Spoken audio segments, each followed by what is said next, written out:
दुनिया ने उसे कमजोर समझा, पर उसकी हिम्मत कभी नहीं टूटी। परिवार ने ठुकराया, जमाने ने ताने दिए, लेकिन कृष्ण कुमार शास्त्री ने कभी हार नहीं मानी। अपनी शारीरिक सीमाओं को तोड़कर, दुखों की आग से गुजरकर आज वही कृष्ण कुमार शास्त्री ज्योतिष विद्या के एक मशहूर ज्ञाता बन चुके हैं। ये कहानी है एक ऐसे इंसान की जिन्होंने तकदीर के सामने घुटने नहीं टेके, बल्कि अपनी कहानी, अपनी किस्मत खुद लिखी। आइए सुनते हैं उनकी कहानी, उन्हीं की जुबानी। शास्त्री जी, आपका बहुत बहुत स्वागत है आज के हमारे पॉडकास्ट में। कैसे हैं आप सर? बस अच्छा हूँ। आपका भी बहुत बहुत धन्यवाद जो आपने मुझे ये मौका दिया इस चैनल पर आने के लिए, और आपकी टीम का भी मैं बहुत धन्यवाद करता हूँ कि जो मेरे को इतना सहयोग किया। जी, thank you so much sir, आप हमारे बुलाने पे आ गए, तो हम सबसे पहले तो आपको धन्यवाद करेंगे। और एक इम्पॉर्टेंट चीज़ सबसे पहले, इससे पहले कि मैं बाकी सारे सवाल आपसे करूं, मैं ये जानना चाहता हूं कि एक नॉर्मल इंसान जो मतलब सही से चल सकता है, उठ सकता है, बैठ सकता है, खा सकता है, उसके लिए भी जीवन आसान नहीं होता है। लेकिन आपका तो वो बेसिक चीज़ भी आप नहीं कर सकते हैं, तो उस सिचुएशन में भी आप इतना सब कुछ आपने उपलब्धि हासिल की है। हमें अभी पता चला है कि आपको कई सारे अवार्ड्स वगैरह भी मिले, हम इसके बारे में भी बातचीत करेंगे। लेकिन इतनी सारे कठिनाइयों के बावजूद कैसे आपने अपने आप को स्टेबल रखा, मोटिवेट रखा, और कितना मुश्किल था आपके लिए, थोड़ा सा हमें बताइए। मैं आपको सच्चाई बताऊँ ना, तो मैंने कभी कठिनाई को कठिनाई समझा ही नहीं। कठिनाई सिर्फ वो होती है जिसको हम मान लें वो कठिन है, और जिसको न माने वो ही सरल है। ये बात बिल्कुल सही कहा आपने। तो मैंने कभी कठिनाई को कठिनाई समझा ही नहीं। मेरी डिक्शनरी में कठिनाई नाम की चीज़ है ही नहीं। तो सबसे पहला सवाल ये है कि आपको इतने सारे अवार्ड्स वगैरह भी मिले हैं, तो मेरा सवाल ये है कि ज्योतिष में आपका इंटरेस्ट कब से आया और कैसे आया? मेरे गांव के एक एस्ट्रोलॉजर थे, उनका बहुत दूर दूर तक नाम था। तो उनको देख करके मैंने सोचा कि मेरे को भी ये सीखना चाहिए। और सबसे मेन चीज़ मेरे को इसमें सबसे ज़्यादा इसलिए और इंटरेस्ट था कि इसके अंदर वर्तमान, भूत और भविष्य तीनों कालों के बारे में जानने की क्षमता होती है ऐसे सीखने के बाद। ये बात आपने सही कहा, बिल्कुल। और जो त्रिकालदर्शी बन जाए, वो तो ऐसा विवाह का मिल जाए तो फिर उससे अच्छा है क्या? तो इसकी कोई आपने कोई प्रॉपर कोर्स वगैरह किया है? कैसे इसका हुआ है, थोड़ा सा बताइए। मैंने वृंदावन से शास्त्री की हुई है, संस्कृत महाविद्यालय से एमफिल में, और प्रॉपर पढ़ाई की है। कितने साल की होती है इसकी पढ़ाई? इसके अंदर पढ़ाई तो वैसे तो कोई लिमिट नहीं है, कितनी भी कर लो। पर मैंने एमफिल की है हुई है, पीएचडी। अच्छा, एमफिल आपने किया हुआ है। तो अगर कोई इस फील्ड में आना चाहता है तो वो भी पढ़ाई करके, कोर्स करके आ सकता है? जी बिल्कुल। तो मतलब पढ़ाई इस लेवल की होती है कि एक इंसान वर्तमान को, भूत भविष्य सब देख सकता है? बिल्कुल। ये पढ़ाई सारी सिलेबस एक जैसा ही सबको पढ़ाया जाता है। वो सेम ऐसे समझ लीजिए कि एक ही स्टाफ होता है स्कूल का, और एक ही सब होता है। लेकिन किसी स्टूडेंट की परसेंट 70 आ जाती, किसी 90 आ जाती, तो कोई फेल हो जाता है। वो स्टूडेंट के माइंड पर, उसकी सीखने की कैपेसिटी, उसकी लगन पर निर्भर करता है। अच्छा, अब जैसे आपने कहा कि आप भूत भविष्य वर्तमान सब आप जान सकते हैं, तो एज ए एस्ट्रोलॉजर कभी ये विद्या आपने अपने ऊपर ट्राई किया है, या कभी मतलब मन में आया कि चलो यार हम अपना भविष्य देखते हैं? आपका क्वेश्चन सही है, लेकिन मैं बताऊं आपको, नदी, नारी और ये विद्याएं हमेशा ये परोपकार के लिए होती हैं। खुद के लिए यदि आप यूज करोगे, उपयोग करोगे, तो ये फलदायक नहीं रहेगी। ये सिर्फ परोपकार के लिए होती है, दूसरों के भलाई के लिए होती है। तो अगर कोई इंसान ट्राई करता है तो अगर कोई इंसान ऐसा करने की कोशिश करता है तो? अगर ऐसा इंसान ट्राई करने की कोशिश करेगा, ठीक है, कर सकता है, कोई बात नहीं। मगर एक समय बाद है ना, उसकी विद्या असफल होने लगेगी। अच्छा, आपके नज़रिए से अगर हम बात करें तो जो ज्योतिष है वो सिर्फ भविष्य देखने का एक नज़रिया है? हर कोई भविष्य देखना चाहता है, या इसका भक्ति से भी कोई वास्ता है? क्योंकि हर इंसान के मन में एक जिज्ञासा जरूर होती है, हर किसी को अपना भविष्य जानने की इच्छा होती है कि यार मेरा भविष्य में क्या होने वाला है। तो ज्योतिष भविष्य देखने का सिर्फ एक माध्यम है, या भगवान को प्राप्त करने का भी माध्यम है? देखिए, जो आध्यात्मिक नहीं होगा, जो भगवान को नहीं मानने वाला होगा, वो ज्योतिष को भी नहीं मानेगा। अगर ज्योतिष पर ट्रस्ट है, भरोसा है, इसका मतलब है कि वो भगवान को मानता है, प्लेनेट्स को मानता है, ग्रहों को मानता है, सारी चीज़ों को मानता है। क्योंकि बिना धार्मिक हुए इंसान इसकी तरफ आएगा ही नहीं। बहुत सारे लोग कहते हैं कि नहीं यार कुछ नहीं होता, ये सब काल्पनिक हैं, जो इंसान काल्पनिक मान रहा है तो उनके लिए तो कुछ नहीं, वो सीधी बात है, वो नास्तिक है। सही जो बात जो आस्थावान है, आस्तिक है। ज्योतिष जिसके समझ में आया, ज्योतिष शब्द ही जिसके दिमाग में आया, वो इसी बात का ही प्रमाण है पहले ही कि वो धार्मिक है और भगवान को मानता है। और भगवान को मानने वाला है। चलिए, ये तो हमने ज्योतिष की बात कर ली, आपके पढ़ाई की हमने बात कर ली, भगवान की बात हो गई। इस पे हम और आगे बढ़ेंगे और अच्छे से बात करेंगे। थोड़ा सा पर्सनल लाइफ के बारे में अपना बताइए कि आपकी पर्सनल लाइफ कैसी रही, क्योंकि जिस हिसाब से आपका जो सिचुएशन है वो हम समझ सकते हैं कि इतना आसान नहीं रहा होगा, आपकी जर्नी इतनी आसान नहीं रही होगी। तो थोड़ा सा अपना पर्सनल लाइफ के बारे में बताइए। घर में कौन कौन है, कैसी क्या सिचुएशन है? घर में मेरे माता पिता का स्वर्गवास हो चुका है, 2 बहन हैं, वो वेल सेटल्ड हैं अपने घर पर। मैं अकेला हूँ। देखिए सर, जब बुरा वक्त होता है ना तो कोई साथ नहीं देता। सही बात। ठीक है, मैंने वृंदावन में फुटपाथ पर रह करके भी पढ़ाई की। मेरे को जगह नहीं है क्योंकि ऐसा होता है, आपको एक वृंदावन आश्रमों की एक खासियत बात बताऊं। यदि कहने के लिए है कि गुरुकुल हैं, फ्री शिक्षा है, फ्री रहना है, फ्री खाना है, सब कुछ है, मगर सबसे पहले वो 99% लोग यही देखते हैं कि ये हमारे कुछ काम में आ सकता है कि नहीं। और मैं ठहरा फिजिकल डिसेबल। न तो मैं गौशाला में काम कर सकता, न रसोई घर में कर सकता, न मंदिर में झाड़ू पोंछा कर सकता, न कुछ कर सकता। तो मेरे को कोई रखेगा ही क्यों? बहुत सारे आश्रमों में गया, सबने यही बोल दिया कि आप है ना आश्रम में कोई सेवा नहीं दे पाओगे, इसलिए हम असमर्थ हैं, हम नहीं रख सकते। मतलब जो वहाँ कुछ कर सकता है उसको ही रखते हैं। बिल्कुल बिल्कुल, जो कर सकते हैं उन्हीं को ही 99% रखा जाता है। फिर मेरे एक मित्र ने बताया कि एक आचार्य कौंसकी जी महाराज हैं, जिनका तुलसीवन आश्रम है। वो छात्रों को फ्री में रखते हैं और किताब, कपड़े और अध्ययन भी करवाते हैं। एक बार तुम उनसे मिल लो। मैंने यार बहुत जगह ट्राई किया है, एक बार और इनसे भी मिल लेते हैं। मैं आचार्य कौंसी जी महाराज के आश्रम गया, तुलसीवन, जो कि परिक्रमा मार्ग में है। 2 बार तो मिले नहीं, तीसरी बार मैं फिर गया तो मेरे को मिले। उन्होंने मेरे को पूछा कि हाँ कैसे। मैंने कही महाराज जी ये मेरी प्रॉब्लम है और मैं यहाँ अध्ययन करना चाहता हूँ। अच्छा, तो उन्होंने ही मेरे को अलाउड किया। ये सारी शायद के अक्षमताओं को देखने के बावजूद भी उन्होंने परमिशन दे दी, कोई बात नहीं, आप रहो, खाओ पियो, कोई दिक्कत नहीं, आप पढ़िए। तो उनके आश्रम में रह करके फिर मैं पढ़ा। कितना टाइम रहे थे आप उनके आश्रम में? उनके आश्रम में रहा हूँ मैं करीबन 5 साल। 5 साल? हाँ। तो उसके बाद फिर आप नोएडा आ गए? नहीं, उसके बाद फिर मैं गाँव में ही था। हाँ, नोएडा तो अभी आया हूँ 1 साल से। तो फैमिली में और कौन कौन है अभी? जैसे आपने कहा पेरेंट्स की डेथ हो गई है, उसके अलावा कोई भाई बहन? नहीं, भाई नहीं है, बता तो रहा हूँ, 2 बहनें हैं, वो वेल सेटल्ड है अपने घर। बस। तो उनसे आपका अभी कोई रिलेशन है कि नहीं है? रिलेशन है। मेरी एक आदत है कि एक कहावत कहते हैं कि पानी कितना भी गंदा हो, प्यास न सही, आग तो बुझा ही देता है। सही बात है। इसलिए चाहे कोई कुछ भी करे, कोई दिक्कत नहीं, मगर मैं अपनी तरफ से किसी से भी रिलेशन खराब नहीं करता। चाहे आप कोई भी मेरे लिए कुछ भी बोल दे, लेकिन जब मैं बात करूँगा तो ऐसे ही करूँगा कि जैसे कुछ है ही नहीं।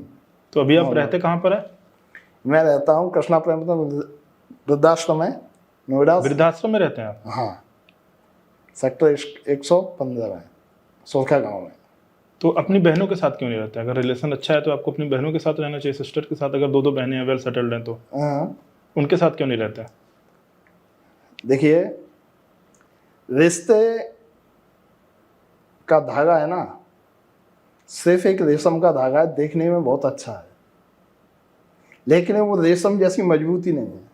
अगर आप परमानेंट साथ रहोगे तो रियल में ही बोझ बन जाओगे, और एक न एक दिन वो बात सामने आ ही जाएगी। तो ऐसा कभी आपको फील हुआ अपनी बहनों से कि हाँ अगर हम उनके साथ रहते हैं या हम कभी कुछ रहे हो तो उनको हमारा रहना अच्छा ना लग रहा हो या हम उनके लिए बोझ बन गए हैं। बोझ बने से ही दिख ही रहा है, मेरे को हर चीज के लिए नीड होती है, यहाँ तक कि पर्सनली काम जैसा है कि मुझे नहाना है, धोना है, कुछ भी करना है तो उनके लिए ही करना है। अब उनके बच्चे स्कूल जा रहे हैं या किसी काम से जा रहे हैं, उन पर भी घर की जिम्मेदारी है। एक ऊपर से मेरा काम और बढ़ जाए तो जायज है, वो यही है। शब्दों में व्यक्त न करे तो एक बात अलग है, लेकिन हम आपकी भावनाओं को समझ रहे हैं, आप जो कहना चाह फीलिंग्स रहे को हैं समझना चाहिए। हम आपकी भावनाओं को समझ रहे हैं। तो यहाँ पे वृद्धाश्रम में रहते हैं, और वृद्धाश्रम में और कौन कौन लोग हैं वहाँ पर? वहाँ पर करीबन 30-35 लोग हैं, और वो आकाश चौधरी जी हैं, वो सारी केयर करते हैं वृद्धाश्रम की, रहना खाना पीना सब फ्री है आपका? सब फ्री, सारी चीज़ें, बेसिक नीड की कोई भी चीज़ हो, कुछ भी चाहिए तो भी प्रोवाइड हो जाती है, कोई दिक्कत नहीं। चलिए हम लोगों से गुजारिश करेंगे कि वृद्धाश्रम, क्या नाम बताया आपने? कृष्णा प्रेम रतन वृद्धाश्रम। कृष्णा प्रेम रतन वृद्धाश्रम, इसमें आप उनको सपोर्ट कीजिए ताकि वो ऐसे और ज़रूरतमंदों की मदद कर सकें। अभी जैसे शास्त्री जी ने बताया कि 30 से 35 लोग वहाँ पर हैं ऑलरेडी, हमारी माताएं हैं, हमारे बुजुर्ग वहाँ पर हैं अगर 30 से 35 लोग, और शास्त्री जैसे ज़रूरतमंदों की अगर वो मदद कर रहे हैं तो हम आप लोगों से भी गुजारिश करेंगे कि उनकी आप मदद कीजिए, उनका कुछ मदद अच्छा होगा, क्योंकि आप एक बार देखेंगे तो आपको और समझ में आएगा कि और आप क्या मदद कर सकते हैं। खैर ये तो बात हो गई वृद्धाश्रम की। अब हम इससे थोड़ा आगे बढ़ते हैं। जब इंसान इतनी सारी मुश्किलों को देखता है, और आज के टाइम पे नॉर्मल, अभी एक खबर भी आई थी कि एक इन्फ्लुएंसर थी जिनके फॉलोअर्स कम हुए इसलिए उन्होंने सुसाइड कर लिया। उनके सपना था कि हमारा 10 मिलियन फॉलोअर्स हो जाए, तो उनका वो फॉलोअर्स कम होने लगा, उन्होंने सुसाइड कर लिया। लेकिन वहीं पर जब हम आपको देखते हैं, आपसे बातचीत करते हैं, आपके जीवन के बारे में समझते हैं, इतनी सारी मुश्किलों का सामना करने के बाद भी आपके चेहरे पे हमेशा मुस्कान मैं देख रहा हूँ। जितनी देर से मैं बात कर रहा हूँ आपके चेहरे पे कंटिन्यूस एक स्माइल है। कभी ऐसा नहीं है कि नहीं यार इस जीवन को खत्म कर देते हैं, कि नहीं यार मतलब भगवान ने क्या ही दिया है, मैं दूसरे के लिए बोझ हूँ, बिना किसी की मदद के मैं कुछ नहीं कर सकता, असहाय जिसको हम बोलते हैं हम वो है, तो कभी ऐसा नहीं मन में आया कि नहीं यार इस जीवन को हम खत्म कर देते हैं, सुसाइड कर लेते हैं? देखिए जैसे अभी आपने कहा कि इन्फ्लुएंसर थी, उनको 10 मिलियन फॉलोअर्स चाहिए था, फॉलोअर्स चाहिए थे, मतलब 8, 7, 6 कुछ मिलियन तो उनके पहले से थे। बिल्कुल ठीक है, या तो कोई फॉलोअर था ही नहीं, फॉलोअर्स थे उनके, अपनी बात कर रहा हूँ मैं। हाँ। मेरा तो कोई फॉलोअर था ही नहीं। हाँ। तो मेरे पास खोने को तो कुछ था ही नहीं। सही बात है। फाना है ना, खोने का डर तो उसको होता है जिसके पास हो। जब हमको पता है, जब हम युद्ध लड़ने जा रहे हैं, हमको पता है हमारी फैमिली है, बच्चे है, परिवार है, याद मारे गए युद्ध में तो क्या होगा। और अब जब यहाँ सब कुछ खत्म ही है, जब अकेले ही है, तो हमें तो करना ही है, फिर खोने के लिए कुछ है ही नहीं हमारे पास, और पाना ही है। कि उनके सब्सक्राइबर कम हुए तो ये कहते हैं कि किसी चीज को ना पाने से जिंदगी कभी खत्म नहीं होती। सही बात है। और पाकर खो देने से कुछ बाकी भी नहीं रहता। उनके फॉलोअर कम हुए, पाकर के खोया, इसलिए दर्द हुआ। ठीक है, किसी चीज को ना पाने से जिंदगी कभी खत्म नहीं होती, और जिसने पाया ही नहीं है तो उसकी तो जिंदगी खत्म ही नहीं है, उसे तो साइकिल करना है। अच्छा, आपके जीवन में सबसे बड़े इंस्पिरेशन कौन रहे आपके लिए? मेरे लिए सबसे ज्यादा प्रेरणा स्रोत मेरी धड़कन मूवी। धड़कन मूवी? जी। धड़कन मूवी कैसे, थोड़ा सा एक्सप्लेन कीजिए। धड़कन मूवी इसलिए रही कि धड़कन के अंदर क्या होता है, जब वो सुनील शेट्टी होते हैं, उनको एक अंजलि छोड़ के चली जाती है। जब वो इतना कुछ कर जाते हैं, यहाँ तो सारी दुनिया ही अंजलि थी, सभी ने छोड़ रखा था। जब एक 50 रुपए से 500 करोड़ का रास्ता तय कर सकता है, चलो मानता हूं वो रियल लाइफ थी, लेकिन रियल लाइफ में 500 ना सही 5 करोड़ का तो हम कर सकते हैं। सही बात है, बिल्कुल सही कहा आपने। चलो मानता हूं रील में कुछ एक्स्ट्रा बढ़ा चढ़ा के दिखाते हैं, लेकिन कुछ हद तक सच्चाई भी तो होती है। मैं एक दिन ऐसे ही उदास बैठा हुआ था, तो मेरे एक दोस्त ने ला करके दी थी ये मूवी, सीडी। पहले सीडी चलती थी, 2012 में देखी थी मैंने पहले बार। मेरे को बोला यार ले यार कृष्णा तेरे को एक मूवी दिखाता हूँ। क्यों? मैंने कही देखा। वो बोला कि ये मूवी तेरे मतलब की है। ठीक है, मैंने वो मूवी देखी, उसी दिन मैंने सोच लिया कि नहीं अब तो करना है। जब जब जितनी परेशानी आती ना, वो होता है ठीक है परेशान होते हैं, जैसे फुटपाथ में बारिश हो रही है, कपड़े भीग गए, बैठा हुआ हूँ, तो बस वही वाली स्थिति थी कि देव बस एक कदम और। मैं भी यही सोचता था, बस एक कदम और आगे बढ़ना है। देव तो मेरा नाम है, लेकिन डायलॉग आपके ऊपर सूट कर रहा है कि देव उठो बस एक कदम और, एक कदम और।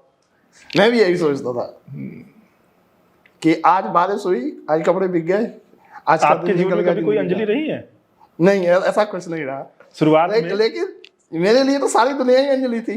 नहीं, एक होता है सारी दुनिया, एक होती है खुद की अंजलि। नहीं ऐसा कुछ नहीं था। ऐसा कुछ नहीं रहा। नहीं। अच्छा, फिर सुनील शेट्टी से कभी मिलिएगा तो बताइएगा कि आपके एक फिल्म की वजह से मैं क्या से क्या कर गया। मैंने वो अवार्ड में महिमा चौधरी जी को बताया। अच्छा। महिमा चौधरी भी तो है उसके अंदर। हाँ, उस फिल्म में है, सही बोला। हाँ। मैंने उनको बताया, हाँ।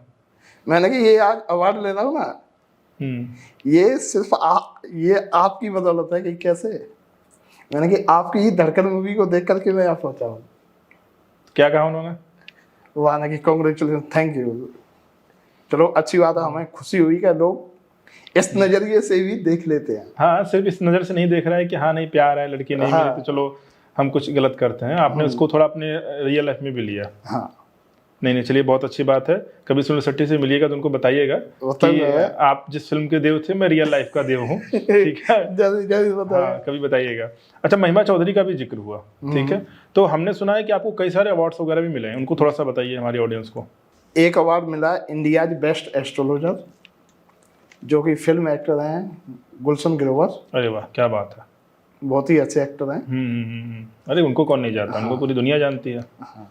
उन्होंने मेरे को इंडियाज बेस्ट एस्ट्रोलॉजर का अवार्ड दिया।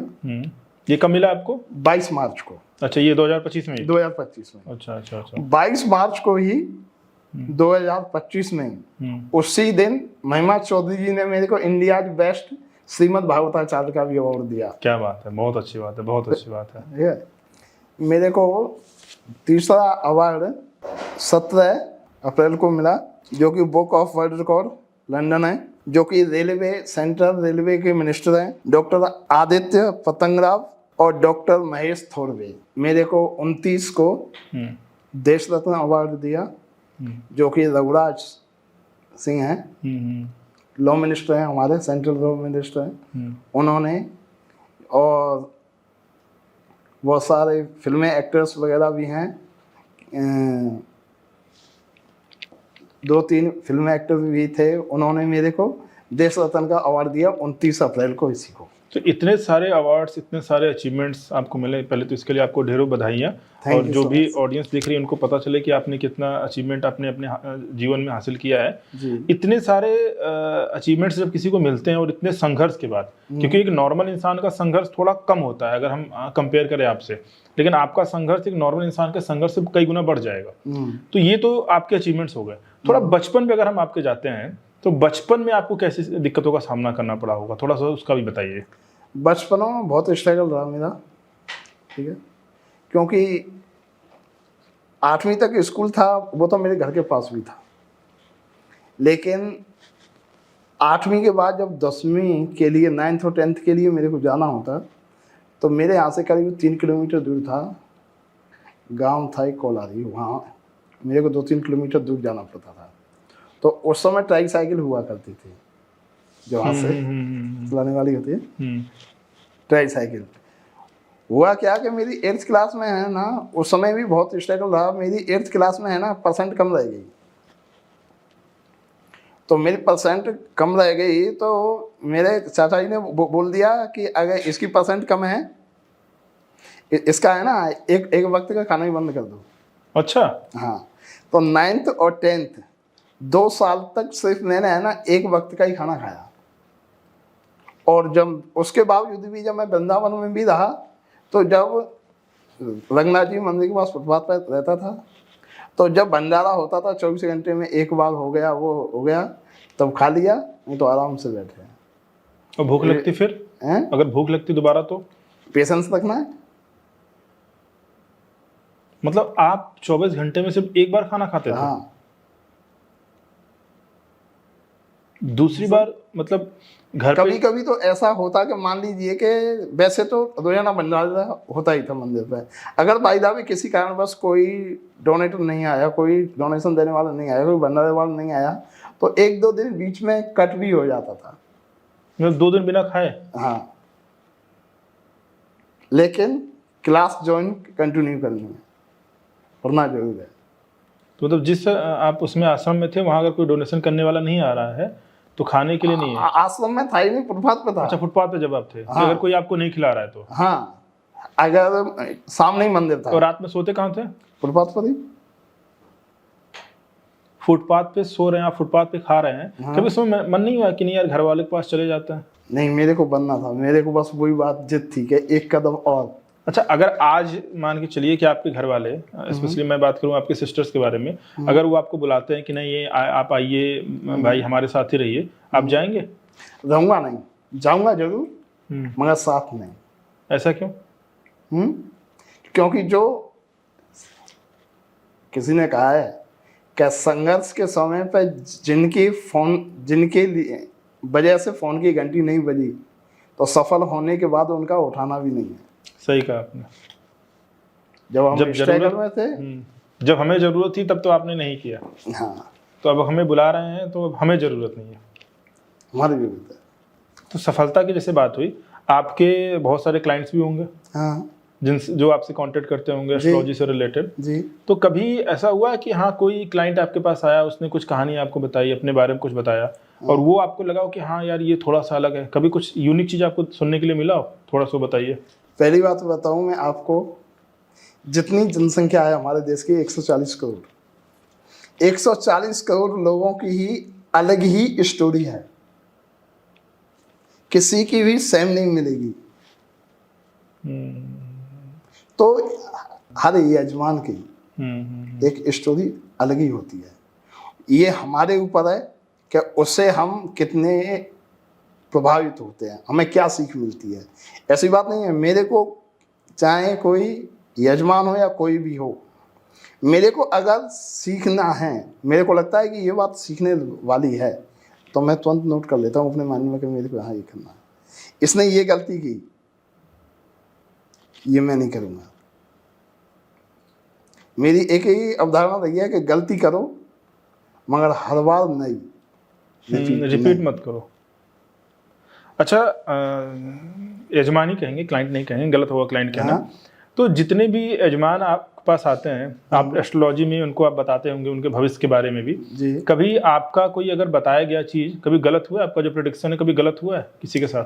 देखो, वैसे तो आज तक हुआ नहीं, लेकिन अगर होता भी है तो इस कंडीशन में होता है। कई लोग क्या करते हैं, हमारी है ना एग्जामिनेशन लेने के लिए करते हैं। एक दिन क्या हुआ, एक क्लाइंट आया मेरे पास एक कुंडली लेकर के। वो कुंडली थी एक्सपायर व्यक्ति की। अच्छा। हाँ, मेरे को पूछता है कि इनका देखना शादी का योग कब तक है। मैंने कुंडली वो आदमी मर चुका है? हाँ, वो आदमी मर चुका है। आदमी क्या, लड़का ही था, 18-20 साल की उम्र हो रही थी उसकी। अच्छा अच्छा। हाँ, 2004 का जन्म था उसका। तो 2004 के बर्थ की कुंडली लाएगा तो सीधी बात है शादी की है, एज है, समझ सकते हैं। लेकिन जब मैंने कुंडली देखी तो मैंने कहा भाई साहब ये तो 2 साल पहले नहीं रहे, अब मेरा एग्जामिनेशन लेने आए हो। अगर हम उस चीज को लापरवाही में ले लें, हम सीधे बोले कि इसका शुक्र ये बैठा है, इसका विवाह का योग ये बनता है, सीधे बना के बता दो, तो आप जरूर गलत कर जाओगे। अगर सबसे पहले अगर हमें ये ध्यान देना है कि ये डिटेल सही है या गलत है। हाँ, सामने वाला जो डिटेल हमें बता रहा है, हाँ, पहले उसको तो हम चेक करें ये सही बता रहा है गलत बता रहा है। हाँ। कल की बात बताता हूँ, 2 क्लाइंट कल मेरे सामने ऐसे आए, मैं ऑनलाइन बात कर रहा, तो उसने मेरे को डिटेल शेयर की मेरे साथ एक भाई था। मैंने बोला देख इसकी जन्म का समय है ना गलत है। वो बोले कि तुम्हें कैसे पता? मैंने कि देख लो, मैंने उसको ये क्वेश्चन पुट ऑफ कर दिया। मैंने कि आप ये बताइए जो आपने जन्म का समय दिया है वो एक्यूरेट है? मेरे हिसाब से ये गलत है। वो कहता है सॉरी सर याद नहीं है मेरे को। और एक ने पूछा कि मैं सिंगल हूँ, रिलेशनशिप में कब तक जाऊँगा? मैंने पहले बोल दिया, मैंने कि ये रिलेशनशिप में है। मैंने बोला कि आप रिलेशनशिप में हो तो सही। फिर पहले मना करती है।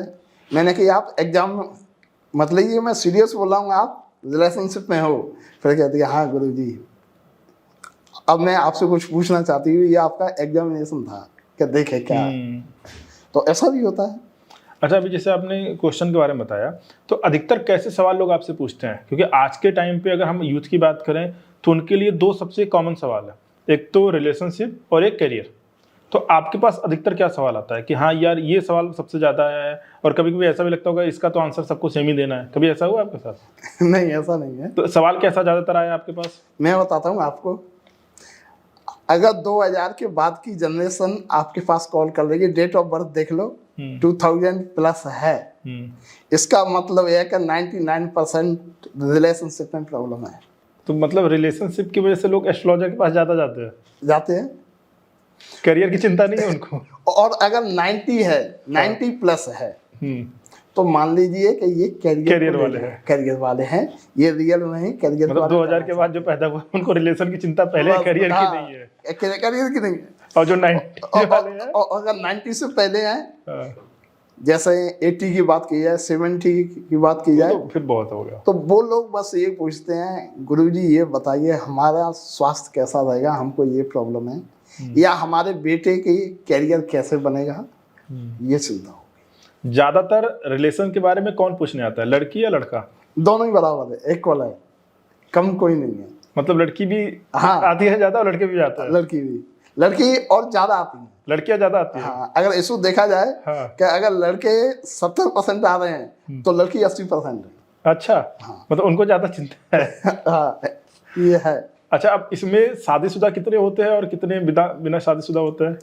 अब देखिए फोरकास्ट है, ऐसा तो नहीं बोल सकते, ठीक है, इस पर बोलना ठीक नहीं है, पब्लिक देखती है तो ये ठीक नहीं है। लेकिन होता बहुत कुछ है। कई लोग तो ऐसे आते हैं कि महाराज जी मुझे ये बताइए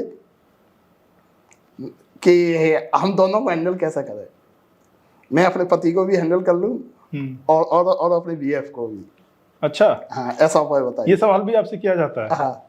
तो उसका आंसर भी आप देते हैं या छोड़ देते हैं? आंसर देते हैं आप? मैं है ना फिर ऐसे ही कॉल ही कर देता हूँ। अच्छा, ये तो हो गया आज का जो कॉमन सवाल है। यूथ बहुत परेशान है रिलेशन से रिलेटेड, करियर से रिलेटेड।